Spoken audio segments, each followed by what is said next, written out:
Hello दोस्तों, स्वागत है आप सभी का आपके अपने यूट्यूब चैनल है मार्बल पॉइंट में। आज का प्रैक्टिस सेट नंबर 2 है, जो कि आपका विद्या पब्लिकेशन का है, जिसमें 15 प्रैक्टिस सेट हैं जो कि आपको एग्जाम से पहले करा दिए जाएंगे। तो चलिए शुरू करते हैं आज का प्रैक्टिस सेट। देखिए क्वेश्चन है, एक दुकानदार अपने अंकित मूल्य पर 23% की छूट देकर भी 10% का लाभ कमा लेता है। यदि एक वस्तु पर उसका लाभ कितना है, 56 रुपये हो, तो उस वस्तु का अंकित मूल्य कितना होगा। देखिए मैंने आपको फॉर्मूला बताया था, क्या बताया था, CP अपॉन MP बराबर 100 माइनस के डिस्काउंट परसेंटेज बटे में 100 प्लस प्रॉफिट परसेंटेज। डिस्काउंट मतलब छूट, प्रॉफिट मतलब लाभ। CP क्या, कॉस्ट प्राइस यानी कि क्रय मूल्य, MP क्या, मार्केट प्राइस यानी कि अंकित मूल्य। अब इसमें वैल्यू रखिए, देखिए CP अपॉन MP बराबर हो जाएगा 100 माइनस के डिस्काउंट। डिस्काउंट कितना दे रखा है, 23% का, तो 100 में से 23 घटाएंगे कितना बचेगा, 77 बटे में 100 प्लस लाभ। लाभ कितना है, 10% का, यानी कि 100 प्लस 10 कितना हो जाएगा, 110। इसको काटिए, 11 से कटेगा 7 बार, 11 से कटेगा 10 बार, यानी कि 7/10। ठीक है, CP और MP में रेशियो कितना आ गया, 7/10 का। इसको हम मान सकते हैं कि यदि हमारा CP कितना है, 70 है, तो MP कितना होगा, 100 होगा। ठीक है, मैंने क्या किया, दोनों तरफ ऊपर नीचे 10 का गुणा कर लिया। CP यदि हमारा 70 है तो MP कितना है, 100 है। अब देखिए आगे क्या क्या कहा है आपसे कि 30% की छूट देकर भी 10% का लाभ कमा लेता है। यानी यदि आपका MP कितना है, 10 है, MP कितना है, 100 है, तो 100 पे 23% की छूट दे देंगे, तो 23% की छूट कितनी, 23 रुपये की छूट हो जाएगी 100 पे। तो 23 रुपये की छूट देने के बाद वो कितने में बेची जाएगी, तो वो बेची जाएगी वस्तु आपकी 77 में। ठीक है, यहाँ 77 रुपये में बेची जाएगी। यानी यदि आपका अंकित मूल्य 100 है तो 100 पे 23% की छूट दी जाएगी। तो छूट देने के बाद जो वैल्यू निकल के आती है वो विक्रय मूल्य निकल के आता है। यानी 100 वाली चीज़ कितने में बेची जा रही है, 77 में बेची जा रही है। कब, जब आपका अंकित मूल्य कितना है, 100 है, और आपका क्रय मूल्य कितना है, 70 है। यानी कि 70 वाली चीज़ कितने में बेची जा रही है, तो 70 वाली चीज़ जिसका क्रय मूल्य 70 है वो कितने बेची जा रही है, 77 में बेची जा रही है। यानी लाभ कितने यूनिट का हो रहा है, तो लाभ हो रहा है 7 यूनिट का। ठीक है, तो जब 7 यूनिट का लाभ हो रहा है, जो किसके बराबर है, 56 के बराबर, तो 7 यूनिट, 7 की वैल्यू कितनी है, 56, एक की वैल्यू कितनी हो जाएगी, 56/7, यानी कि 8 यूनिट, 8 रुपये। पूछा क्या है, अंकित मूल्य। अंकित मूल्य हमने कितना माना था, 100, तो 100 की वैल्यू कितनी हो जाएगी, 8 गुणा 100 यानी कि 800। Option number D. Clear. Next देखिए, दो समद्विबाहु त्रिभुज जिनके शीर्ष कोण एक समान है, उनके क्षेत्रफलों का अनुपात 1:4 है, तो उनकी ऊंचाइयों का अनुपात क्या होगा। देखिए मान लीजिए पहले त्रिभुज की ऊंचाई h है, h1 है, दूसरे की h2 है। इनकी जो ऊंचाइयों का अनुपात होता है वो इनके क्षेत्रफलों के अनुपात के वर्गमूल के बराबर होता है। इन क्षेत्रफलों के वर्गमूल के अनुपात के बराबर होता है। अंडरवुड में A1 अपॉन में अंडरवुड में A2। A1 कितना है, 1 है, A2 कितना है, 4 है। दोनों की वैल्यू कितनी जाएगी, 1/2, यानी दोनों की ऊंचाइयों का अनुपात कितना आ जाएगा, 1:2। H1 रेशियो H2 बराबर हो जाएगा 1:2। Option number C. अगला प्रश्न देखिए, एक नाव अनुप्रवाह में 9.6 किलोमीटर की दूरी 36 मिनट में तय कर सकती है। इस धारा की चाल अनुप्रवाह में नाव की चाल की 10% है, तो वह नाव ऊर्ध्व प्रवाह में 19.2 किलोमीटर दूरी कितने समय में तय कर लेगी। देखिए इसको, देखिए अनुप्रवाह में चाल है कितनी, तो देखिए चाल बराबर क्या होता है, दूरी बट्टे समय। तो अनुप्रवाह में चाल बराबर मिल जाएगा आपको, दूरी कितनी है 9.6, समय कितना है 36 मिनट। चूँकि दूरी किसमें है, किलोमीटर में, और समय मिनट में दे रखा है, तो इसको हम घंटे में चेंज कर लेंगे। घंटे में चेंज करने के लिए हम इसमें 60 से भाग करेंगे, बटे में 60 आएगा, तो उल्टा करके गुणा में ऊपर 60 पहुंच जाएगा। ठीक है, तो इसको सॉल्व करिए, इसको सॉल्व करेंगे तो पॉइंट हटाएंगे तो बटे में 10 आ जाएगा। 10 से ये वाला 6, सॉरी 0 खत्म, 6 से कटेगा आपका 6 बार, और 6 से 96 कटेगा आपका 16 बार। यानी कि अनुप्रवाह में जो आपकी चाल आई वो कितनी आई, 16 किलोमीटर प्रति घंटा। ठीक है, 16 किलोमीटर प्रति घंटा। अब जो अनुप्रवाह में जो चाल है उसका 10% क्या है, धारा की चाल है। इसका मतलब 16 का 10%, यानी कितना हो जाएगा, ये 1.6 किलोमीटर प्रति घंटा। ये क्या हो जाएगी, ये धारा की चाल निकल के आ गई। क्वेश्चन में बोला था धारा की जो चाल है वो अनुप्रवाह में चाल की, अनुप्रवाह में नाव की चाल की 10% है। अनुप्रवाह में नाव की चाल है कितनी, 16 है, और धारा की चाल कितनी होगी, 1.6 किलोमीटर प्रति घंटा होगी। तो अनुप्रवाह में जो चाल है वो क्या होती है, नाव की चाल प्लस धारा की चाल, दोनों की चालों का योग होता है। यहाँ से नाव की चाल हमें कितनी मिल जाएगी, तो हमें नाव की चाल मिल जाएगी यहाँ से 16 माइनस के 1.6 यानी कि 14.4 किलोमीटर प्रति घंटा। नाव की चाल मिल गई हमें 14.4 किलोमीटर प्रति घंटा। पूछा क्या है, नाव ऊर्ध्व प्रवाह में 19.2 किलोमीटर दूरी कितने समय में तय करेगी। ऊर्ध्व प्रवाह में क्या होता है, चाल दोनों की घट जाती है, अनुप्रवाह प्रवाह में दोनों की चाल जुड़ जाती है। तो ऊर्ध्व प्रवाह में चाल कैसे निकालेंगे, तो ऊर्ध्व प्रवाह में चाल बराबर कितना हो जाएगा, ऊर्ध्व प्रवाह में चाल बराबर हो जाएगा 14.4 माइनस के 1.6। तो कितना आएगा आपका निकल के, तो ये निकल के आएगा आपका 14 में से 6 गए तो बचेगा आपका 8 और 13 में से गया तो 12, यानी कि 12.8 किलोमीटर प्रति घंटा। ये क्या है आपकी ऊर्ध्व प्रवाह में इन धारा के विपरीत दिशा में दोनों की चाल है, नाव की चाल है। अब इस स्पीड से तय करनी है, कितनी दूरी तय करनी है, तो 19.2 किलोमीटर दूरी तय करनी है। तो समय कितना लगेगा, देखिए समय बराबर क्या होता है, समय बराबर दूरी बट्टे चाल। दूरी कितनी है 19.2 किलोमीटर, चाल कितनी है 12.8 किलोमीटर प्रति घंटा। इसको तय करिए, इसको सॉल्व करिए, पॉइंट से पॉइंट आपका हट जाएगा। 16 अट्ठे 128 और 16 से कटेगा ये आपका 12 बार, 4 से 2 बार, 4 से 3 बार, 3/2 का मतलब क्या होता है, 3/2 का मतलब होता है 1.5। ठीक है, क्योंकि समय किसमें है, घंटे में निकल के आएगा, क्योंकि चाल क्या है किलोमीटर प्रति घंटा में है, तो समय किसमें निकल के आएगा 1.5 घंटा। ऑप्शन क्या है आपका 1.5, ऑप्शन है आपका ऑप्शन नंबर डी। ठीक है, समय कितना हो जाएगा आपका 1.5 घंटा, एक सही 1/2। ठीक है, नेक्स्ट देखिए, एक समद्विबाहु त्रिभुज को 7 सेंटीमीटर त्रिज्या वाले एक अर्धवृत्त में अंतर्निहित किया गया है, तदनुसार त्रिभुज वाले भाग को छोड़कर अर्धवृत्त का क्षेत्रफल कितना होगा। देखिए मान लीजिए आपका अर्धवृत्त है इस तरह से, इसमें कोई त्रिभुज बनाया जाता है। ठीक है, आपसे पूछा है कि ये जो एरिया बचा त्रिभुज को छोड़ के, इसके ये वाला जो एरिया बचा इसका एरिया है कितना। ठीक है, ये आपको बताना है कब, जब इस अर्धवृत्त की त्रिज्या है कितनी, तो 7 सेंटीमीटर इसकी त्रिज्या है। देखिए इसको कैसे सॉल्व करते हैं। देखिए आपको एक चीज पता होगी कि यदि अर्धवृत्त में कोई त्रिभुज बनाया जाता है, अर्धवृत्त में जो त्रिभुज बनाया जाता है उसका जो कोण बनता है वो कितने अंश का बनता है, वो समकोण त्रिभुज होता है। यानी अर्धवृत्त में बना कोण क्या होता है, समकोण होता है। अर्धवृत्त में बना कोण क्या होता है, समकोण होता है। यानी ये जो अंश कोण बनना है ये वाला, ये कितने अंश का बनेगा, तो ये 90 अंश का बनेगा। और आपसे बोला कि त्रिभुज कैसा है, समद्विबाहु त्रिभुज है, यानी इसकी दोनों भुजाएं क्या है, दो भुजाएं आपकी उसकी त्रिभुज की समान है। चूंकि ये भुजा कितनी है, ये भुजा पूरी आपकी कितनी हो जाएगी, ये 7 है, ये भी 7 होगी, चूंकि त्रिज्या है तो पूरी भुजा कितनी होगी 14। इसका मतलब ये दोनों भुजाएं क्या होंगी, आपस में समान होंगी। मान लेते हैं ये भुजा हमारी कितनी कितनी की, एक्स एक्स की। ठीक है, अब देखिए चूंकि समकोण त्रिभुज है, समकोण इस तरह से बना हुआ है। ठीक है, ये दोनों भुजाएं कितनी एक्स एक्स मान ली, और ये भुजा कितनी हमारी 14 है। ठीक है, सबसे बड़ी कर्ण के यानी कि समकोण के सामने वाली भुजा क्या होती है, कर्ण होती है। तो कर्ण हमारा कितना दे रखा है 14। अब हमें एक्स की वैल्यू चाहिए, तो एक्स की वैल्यू कैसे निकालेंगे, तो आपको पता है पाइथागोरस प्रमेय क्या कहती है कि आधार का वर्ग यानी कि एक्स स्क्वायर प्लस लंब का वर्ग यानी कि एक्स स्क्वायर बराबर किसके होता है, तो कर्ण के वर्ग के बराबर होता है, यानी 14 के वर्ग के बराबर होगा। ये कितना हो जाएगा आपका 2x स्क्वायर बराबर 14 गुणा 14। ठीक है, 2 से कट जाएगा आपका ये 7 बार। क्लियर, यहाँ से हमें एक्स स्क्वायर बराबर कितना मिल जाएगा, एक्स स्क्वायर बराबर मिल जाएगा 7, 14 के हम टुकड़े कर लेंगे 7 गुणा 2 में। ठीक है, तो एक्स बराबर में कितना मिल जाएगा, 7 का बाहर आ जाएगा 7 वर्गमूल से, और अंदर कितना बचेगा अंडर में 2। एक्स की वैल्यू कितनी आ गई 7√2, यानी ये जो भुजाएं हमारी कितनी कितनी मिल गई, ये भुजाएं मिल गई हमको 7√2 की।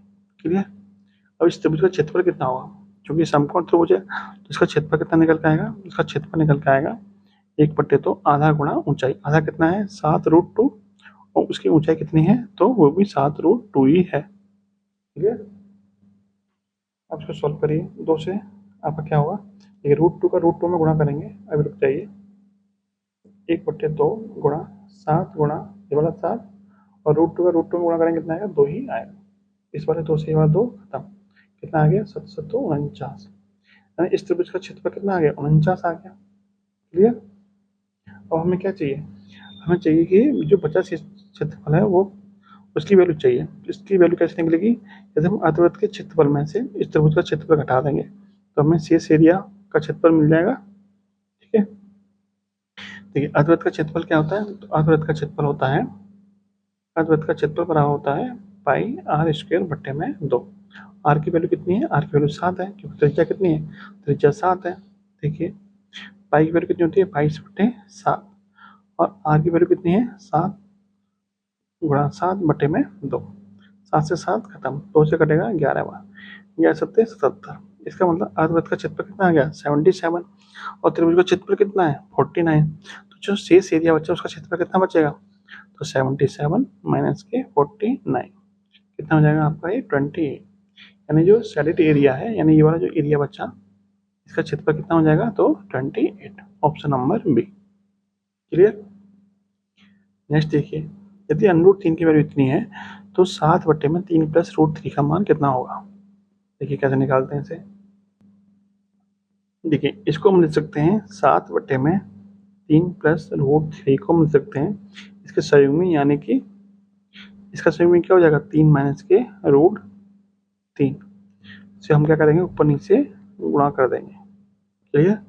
ऊपर कितना हो जाएगा, ये 7 या 21 माइनस के 7√3 बटे में कितना हो जाएगा, a + b into A minus के बी क्या होता है, a² माइनस के b²। तो 3 का वर्ग कितना हो जाएगा 9, और √3 का वर्ग कितना हो जाएगा 3। क्लियर। ऊपर बचेगा आपका, देखिए ऊपर कितना बचेगा, ऊपर बचेगा आपका 21 माइनस के 7√3 बचेगा, नीचे बचेगा आपका 9 माइनस के 3 यानी कि 6। क्लियर। अब आगे देखिए, तो देखिए 21 माइनस के 7 गुणा √3 की वैल्यू कितनी है, 1.732 बटे में कितना जाएगा 6। इसको सॉल्व करिए, तो 21 माइनस के 7 का गुणा जब हम 1.732 में करेंगे कितना आएगा, ये तो हो जाएगा आपका 7 दूनी 14, 7 21 और 22, 7 2 49 और 2 51, और 7 7 5 12। ठीक है, बटे में कितना है 6। जब 21 में से 12 घटाएंगे तो कितना आंसर आएगा, 12.128 घटाएंगे तो ये आपका आएगा निकल के, देखिए 6 7 और आपका ये हो जाएगा 8। ठीक है, ये हो जाएगा आपका 21 में से 11 घटाएंगे तो 10, बटे में कितना है 6। ठीक है, जब हम इसमें 6 से भाग करेंगे कितना आंसर आएगा, 6 कम 6 4 बचेंगे, 6 8 48, यानी कि 1.8 के आसपास आंसर आएगा। 1.8 कौन सा है, देखिए यहाँ थोड़ी मिस्टेक हो गई है घटाने में। जब हम 21 में से 12.124 घटाएंगे तो यहाँ बचेगा आपका 8.876। ठीक है, अब सही है। अब 6 का भाग करेंगे तो 6 कम 6 2 बचेंगे, 6 चौक 24 4 बचेंगे, और 6 8 48, यानी कि 1.48 के आसपास आपका आंसर आना चाहिए। 1.48 आपका क्या आएगा, आंसर निकल के आएगा 1.48। ऑप्शन नंबर बी क्या हो जाएगा आपका राइट आंसर। अगला प्रश्न देखिए, यदि अंडर में 9 की पावर 5 है गुणा अंडर में 81 बराबर 3 की पावर 2a गुणा 81 की पावर 2 है तो a का मान कितना होगा।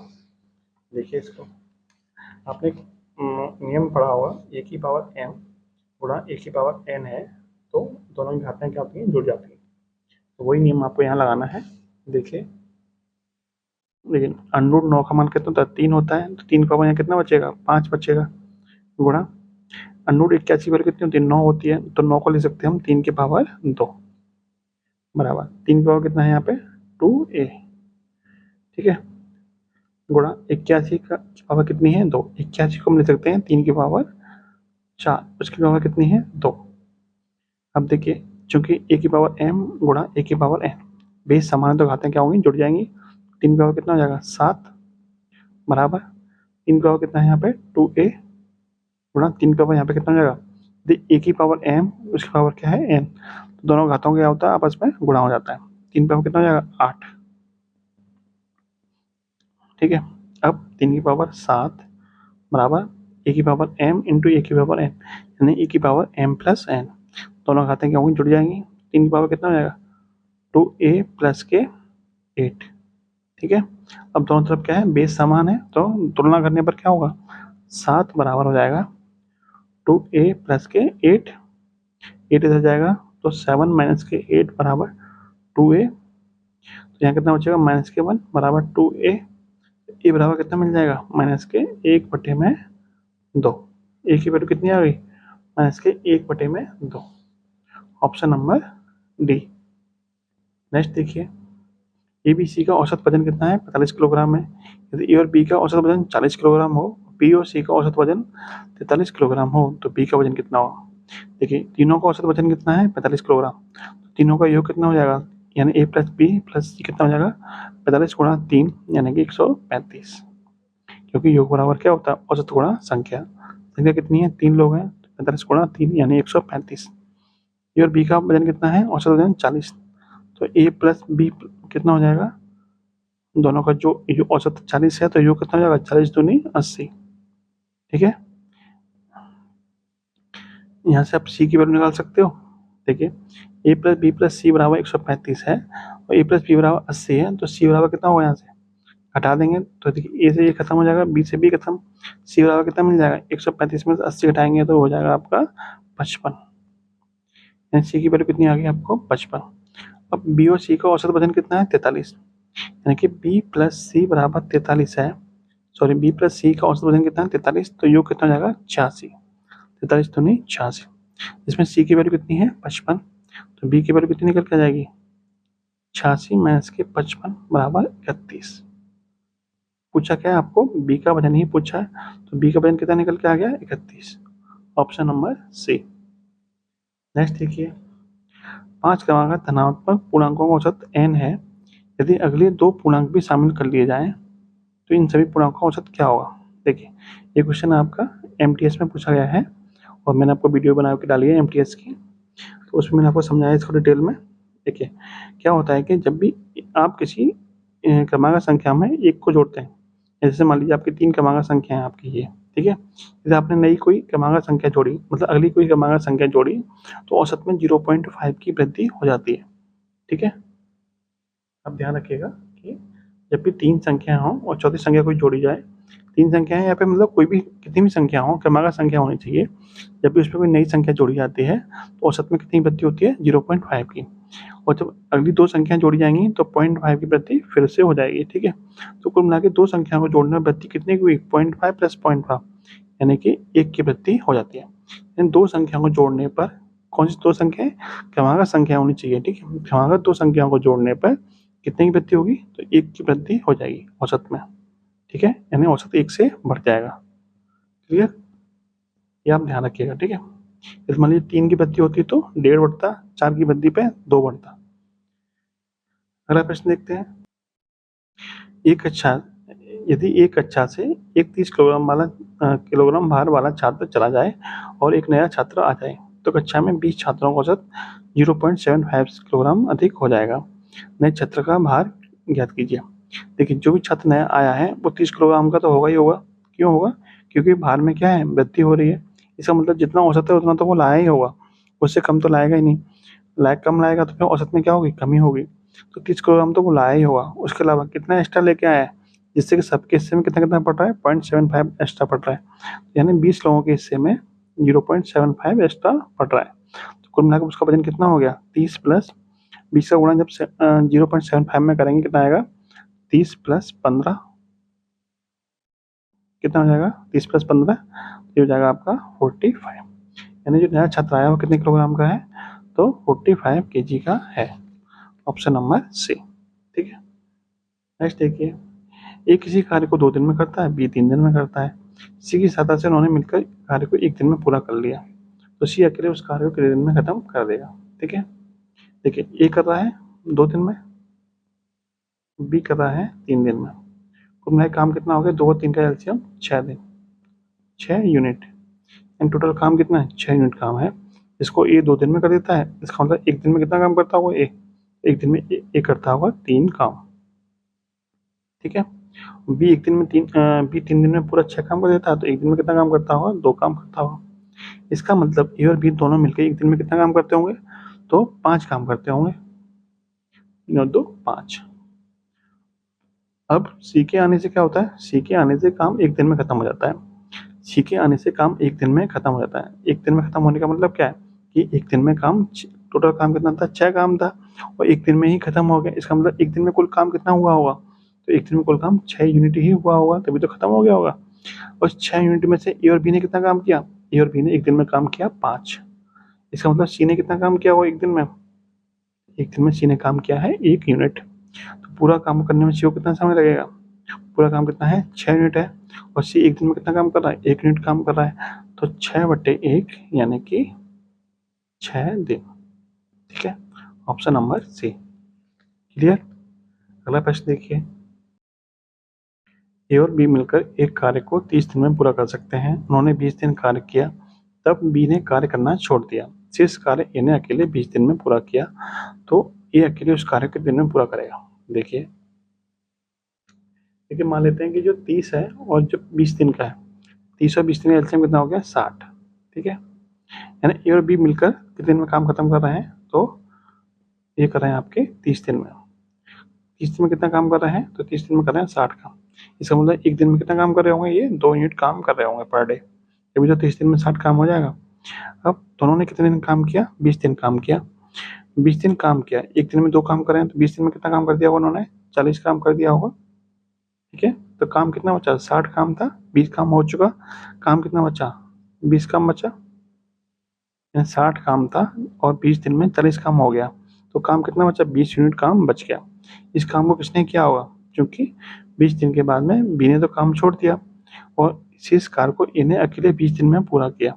यानी जो 20 यूनिट काम बचा था वो किसने काम पूरा किया, तो ए ने काम पूरा किया। कितने दिन में, 20 दिन में। यानी ए 20 दिन में 20 यूनिट काम कर रहा है, तो एक दिन में कितना काम कर रहा होगा, 1 यूनिट काम कर रहा होगा। क्लियर, 20/20 यानी कि 1 यूनिट काम कर रहा होगा। तो ये अकेले उस कार्य को कितने करने में कितने दिन, यानी ये अकेले उस कार्य को कितने दिन में पूरा कर देगा। ये एक दिन में 1 यूनिट काम कर रहा है, तो 60 यूनिट करने में कितना समय लगेगा, 60/1 यानी कि 60 दिन। ठीक है, ऑप्शन नंबर ए। नेक्स्ट देखिए, एक व्यक्ति ने समान ब्याज दर पर 400 2 वर्ष के लिए, 550 4 वर्ष के लिए और 1200 रुपये 6 वर्ष के लिए जमा किए। उसे कुल साधारण ब्याज 1020 रुपये प्राप्त हुआ। वार्षिक ब्याज की दर कितनी होगी। देखिए इसको मान लेते हैं दर है वो क्या है, 8% के हैं। तो 400 रुपये पर 2 वर्ष के लिए 8% की दर से ब्याज कितना मिलेगा, इतना ब्याज मिलेगा साधारण ब्याज। क्योंकि साधारण ब्याज का फॉर्मूला क्या होता है, मूलधन गुणा दर गुणा मूलधन गुणा दर गुणा समय बट्टे में 100। ऐसे ही 550 रुपये पर 4 साल के लिए 8% की दर से ब्याज कितना मिलेगा, कितना ब्याज मिल जाएगा। ऐसे ही 1200 रुपये पे 6 वर्ष के लिए 8% की दर से ब्याज कितना मिलेगा, तो इतना ब्याज मिलेगा। कुल मिला के तीनों कंडीशन में ब्याज कितना मिल रहा है, 1020 रुपये ब्याज मिल रहा है। इसको सॉल्व कर लेते हैं। देखिए 2 जीरो से 2 जीरो खत्म, 4 दूनी 8 आर प्लस 25 जीरो से जीरो खत्म, 5 से कटेगा 2 बार, 5 से कटेगा 11 बार, 2 से कटेगा 2 बार, 11 दूनी 22 आर प्लस 2 जीरो से 2 जीरो खत्म, 12 छंग 72 आर बराबर 1020। 8 प्लस 22 कितने होते हैं, 30, 30 प्लस 72 102, 102 आर बराबर 1020। आर बराबर कितना मिल गया, 1020 बटे में 102, कितनी बार कटेगा, ये 10 बार कटेगा। यानी कि आर कितना आ गया आपका 10%। Option number A. नेक्स्ट देखिए, बाई में से बाई के x% को घटाने का अर्थ है बाई को निम्नलिखित में से किससे गुणा करना होगा। ये बाई में से क्या घटाना है हमें, बाई का x%। बाई का x% क्या होता है, बाई गुणा x/100। तो ये बाई में किससे गुणा करने के बराबर होगा, तो देखिए यहाँ से बाई कॉमन ले लेंगे तो 1 माइनस के x बटे में 100। ठीक है, बाई माइनस 1 बाई बराबर 1 माइनस x/100, यानी बाई में ये 1 माइनस x/100 से गुणा करने के बराबर होगा। किससे गुणा होगा, 1 माइनस x/100 के गुणा करने के बराबर है। ये आपसे पूछा है बाई को निम्नलिखित में से किससे गुणा किया है, तो बाई में हम किससे गुणा कर रहे हैं, 1 माइनस x/100 से गुणा कर रहे हैं। Option number C. Next question देखिए, दिया है ए की आय का 10%, बी की आय का 15% और सी की आय का 20% क्या है, बराबर है। उनकी आय का कुल योग कितना 7800 है, तो बी की आय कितनी होगी? देखिए, ए की आय का कितना परसेंट? 10%। ठीक है, किसके बराबर है? बी की आय का 15% के बराबर है और ये सी की आय के 20% के बराबर है। ठीक है, ए बी सी का रेशियो कितना निकल के आएगा यहाँ से? देखिए, 100 से 100 खत्म, 5 से कटेगा आपका ये 2 बार, ये 3 बार कटेगा और ये आपका ये 4 बार कटेगा, यानी कि 2a बराबर 3b बराबर 4c। अब क्या करेंगे हम? 2, 3 और 4 का एलसीएम कितना होता है? 12। 12 से क्या कर देंगे हम? भाग। 12 से भाग कर दीजिए, कितना हो जाएगा? 2 से कटेगा 6 बार, 3 से 4 बार, 4 से कटेगा 3 बार, यानी कि a बट्टे में 6 बराबर है b बट्टे में 4 बराबर है c बट्टे में 3। यानी यहाँ से आपको ए बी सी की वैल्यू मिल गई। कितनी कितनी मिल गई? ए की वैल्यू 6 मिली, बी की 4 और सी की 3। यानी तीनों का जोड़ कितना हो जाएगा? तीनों का जोड़ हो जाएगा 6 और 4 10 और 3 13। यानी ए प्लस बी प्लस सी बराबर मिल गया आपको 13। और तीनों का जोड़ है कितना? एक्चुअल में कितना है? तो 7800। उनकी आय का कुल योग कितना है? तो 7800। 13 यूनिट की वैल्यू कितनी होगी? 7800। एक यूनिट की वैल्यू यहाँ से मिल जाएगी 7800 बट्टे में 13 यानी कि 600। क्लियर? पूछा क्या है आपसे? आपसे पूछा है बी की आय। बी की आय कितनी है? बी की आय आपकी 4 यूनिट। तो 4 यूनिट की वैल्यू कितनी जाएगी? 600 गुणा 4 बराबर 2400। ठीक है, ऑप्शन नंबर सी। नेक्स्ट देखिए, एक महिला और उसकी पुत्री की औसत आयु कितनी है? 21 वर्ष है। उनकी आयु का अनुपात 5:1 है, तो 5 वर्ष बाद उनकी आयु कितनी हो जाएगी? आयु का अनुपात क्या होगा? ये पूछा है। देखिए, उनकी औसत आयु कितनी है? 21 वर्ष। कौन कौन है? महिला और उसकी पुत्री, यानी 2 लोग हैं। उनकी आयु का औसत कितना है? 21 वर्ष है, तो पूरा योग कितना हो जाएगा? 21 दूनी 42। आपको पता है ना औसत से योग कैसे निकालते हैं?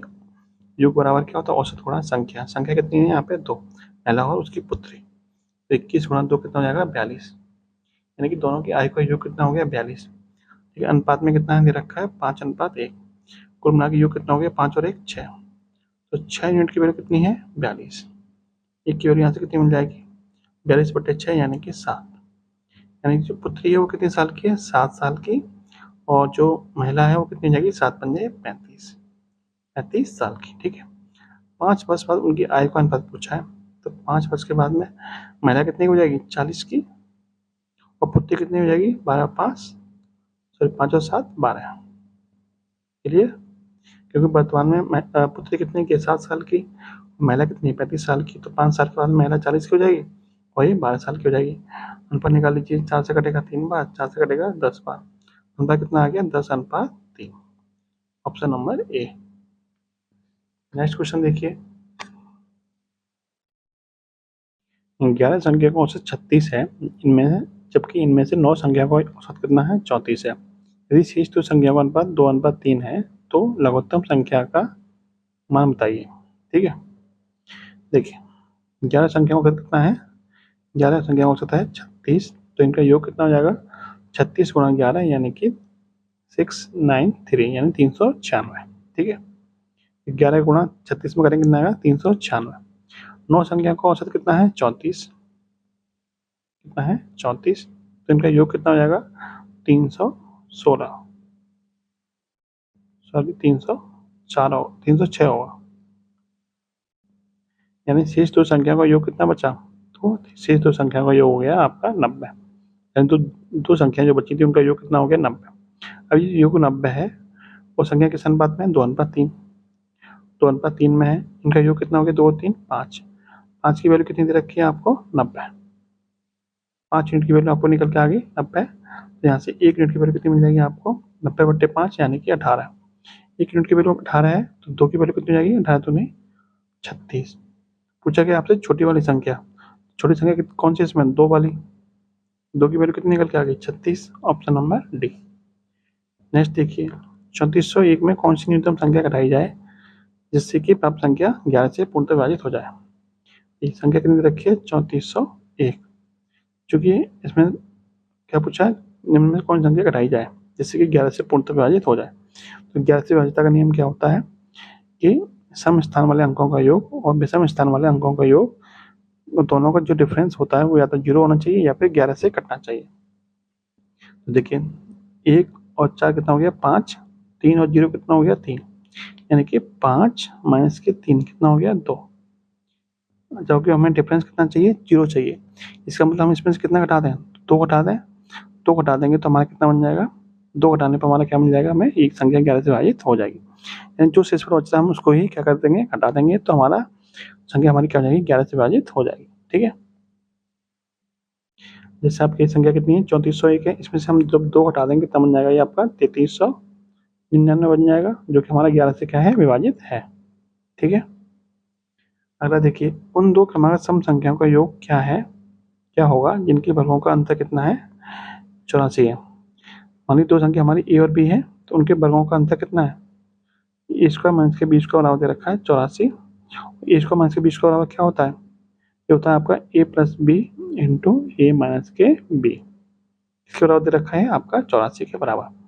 लेकिन आपको पता होना चाहिए कि जब दो क्रमागत सम संख्या है तो उनके बीच का अंतर कितना होगा, इन दोनों क्रमागत संख्याओं के बीच का जो अंतर होगा वो कितना होगा 2 होगा, यानी दो लगातार सम संख्याओं के बीच में जो अंतर होता है वो कितना होता है 2 होता है। यानी ए माइनस के बी कितना हो गया 2, तो यहाँ पर 2 रख देंगे तो ए प्लस बी बराबर में कितना मिल जाएगा, गुणा 2 बराबर 84, तो ए प्लस बी बराबर मिल जाएगा हमें 84/2 यानी कि 42।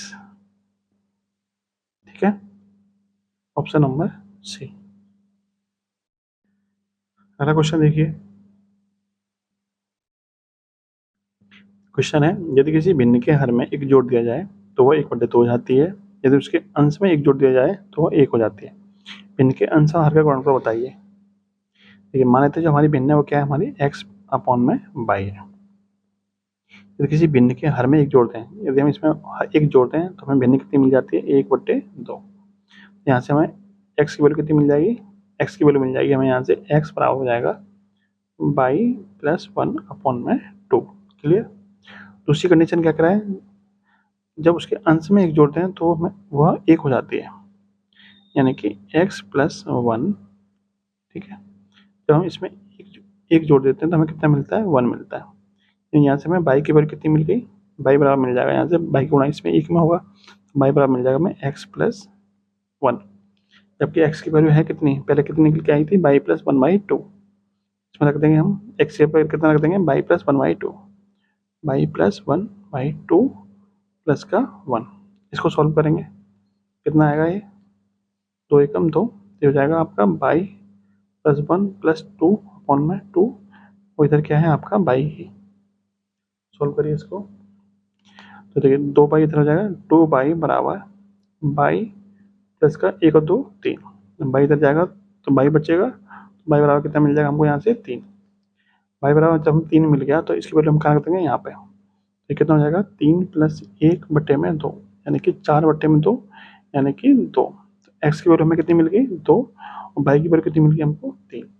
पूछा क्या है दोनों का गुणनफल, तो एक्स बाई बराबर कितना हो जाएगा 2 गुणा 3 यानी कि 6। Clear, option number A. अगला क्वेश्चन देखिए, दिए गए विकल्पों में से 10, 15, 20 से पूर्णतः विभाज्य होने वाली 4 अंकों की महत्तम संख्या बताइए। देखिए इसका जो बेसिक तरीका है वो क्या है, 10, 15 और 20 का आप एलसीएम लीजिए, और जो 4 अंकों की सबसे बड़ी संख्या होती है यानी 9999, उसमें क्या करिए भाग करिए, भाग करने पर जो शेषफल बचेगा उसको 9999 से घटा दीजिए, तो आपका राइट आंसर निकल के आ जाएगा। दूसरा तरीका क्या है इसका, आप इसको ऑप्शन की सहायता से करिए। ऑप्शन की सहायता से कैसे करेंगे, देखिए आपको पता है कि जो संख्या हमारी 10 से या फिर 20 से विभाजित होगी उसका इकाई अंक 0 होना चाहिए, तो इसका इकाई अंक कितना है 5, तो ये तो हमारा आंसर होगा नहीं। दूसरा, जो संख्या 15 से विभाजित होगी वो संख्या हमारी 3 से विभाजित भी होनी चाहिए, तो 3 से विभाजित होने की शर्त क्या होती है, उसके अंकों का जोड़ 3 से कटना चाहिए। देखिए यहाँ पे कितना है 27, ये 3 से कट जाएगा, यहाँ कितना है 18, अच्छा 24, ये भी 3 से कट जाएगा, ये आपका 3 से नहीं कटेगा। कितने ऑप्शन बचे आपके, 2 ऑप्शन बचे।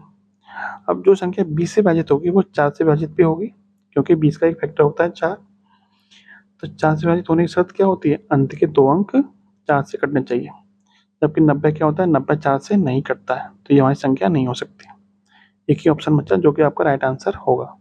ठीक है, यहाँ पे संख्या 10 से भी कटेगी, 15 से भी कटेगी और 20 से भी कट जाएगी। अगला क्वेश्चन देखिए, दिया गया आरेख शो के पहले 6 दिनों में थिएटर काउंटर पर बेची गई टिकटों की संख्या का रिकॉर्ड दिखाता है।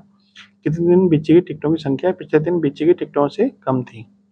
देखिए देखिए पहले दिन आपका 1000 बेची गई, फिर 1500, फिर 2500, फिर 2000, यानी कि जो चौथा दिन था उसमें पिछले दिन की अपेक्षा कम बेची गई, और जो छठा दिन था उसमें भी पिछले दिन की अपेक्षा कम बेची गई। यानी ऐसे कितने दिन थे, तो ऐसे 2 दिन थे। ठीक है, आपसे यही पूछा था कि कितने दिन पिछले दिन की अपेक्षा टिकटें कम बेची गई थी।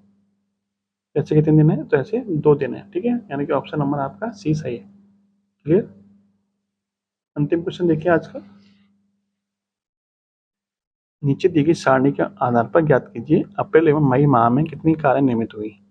माह दे रखा है, इधर संचयी उत्पादन दे रखा है। जनवरी में कितनी हुई थी, 590। फरवरी में कितनी हुई है, तो 1240। ये जो 1240 है ये क्या है, इसमें 590 भी क्या है, शामिल है। यानी कि फरवरी तक कुल कारें कितनी उत्पादित हो गई, तो 1240 हो गई। मई तक कितनी हो गई, तो मई तक हो गई आपकी 3050, और अप्रैल तक हो गई आपकी 2610। आपसे पूछा है अप्रैल और मई। अप्रैल में कितनी हुई, 2610। 2610 में से 1940 भी आपके क्या है, शामिल है। यानी कि 2610 में से हम क्या करेंगे, 2610 में से 1940 को हम क्या कर देंगे, माइनस कर देंगे। कितना बचेगा आपका, ये बचेगा आपका 670। ठीक है, यानी कि आपका मई में, अप्रैल में कितनी हुई, अप्रैल में हुई 670। मई में पूछा है, अप्रैल और मई दोनों पूछा है, तो मई में कितनी हो जाएंगी, मई में 3050 में से 2610 को हम माइनस करेंगे तो कितना बचेगा, 440। अब मई और अप्रैल का पूछा है, तो दोनों में कितनी हुई, 670 प्लस 440 कितना हो जाएगा, 1110। ठीक है, ऑप्शन नंबर डी।